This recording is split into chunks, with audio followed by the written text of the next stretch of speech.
You know her, even if you don't know you do. She's in every artistry textbook, on dresses that walk the runway, on magazine covers, even in a James Bond movie. She is Botticelli's Venus, timeless, luminous, and oddly familiar. But the real question is, why are we still captivated by Botticelli? What is it about his vision that continues to speak to us? Welcome to Giada Academy.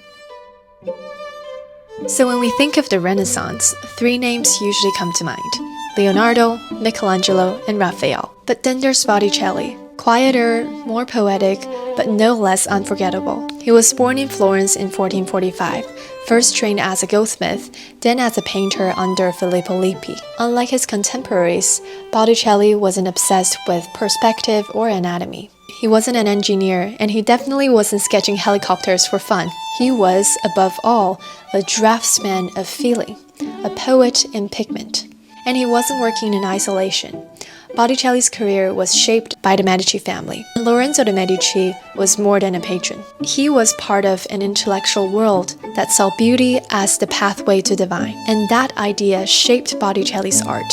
To understand Botticelli, you have to look at the full arc of his career, from the sacred Madonnas to mythological allegories, and eventually to Apocalypse. He began with religious commissions, but even then his style stood out, graceful, restrained, and emotionally charged. But in the 1470s and 80s, things shifted. Under Medici patronage, Botticelli started painting mythological subjects, not for churches, but for private rooms in Florentine villas. These mythological paintings weren't simple illustrations of ancient stories, but rather visual responses to contemporary poetry, especially the writings of Poliziano, the Medici court poet. Poliziano reinterpreted Greco-Roman myth through a Renaissance lens, blending classical beauty and humanist ideals. And Botticelli turned those ideas into images. In Venus and Mars, the goddess of love sits awake and composed, while the god of war slumbers beside her, surrounded by playful satyrs. It's tender, slightly mischievous, a visual mediation on love's quiet power. In Pallas and the Centaur, the allegory grows more complex.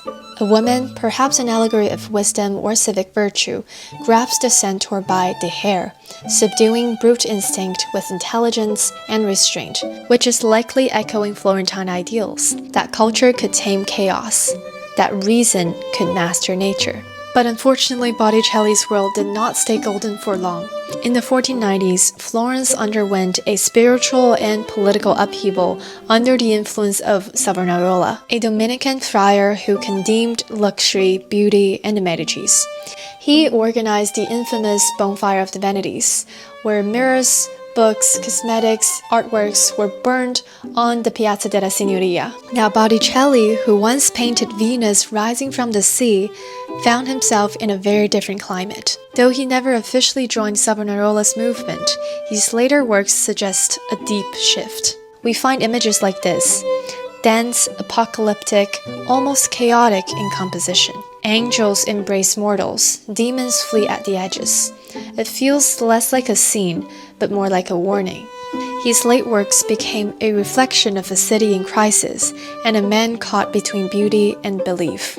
Now, centuries have passed since Botticelli put down his brushes, but his image never really disappeared, and I'm not talking about museums. Designers like Valentino, Dior, and Giada have drawn on his palette and spirit. Think translucent fabrics, flowing silhouettes, floral embroidery, a modern revival of myth and femininity.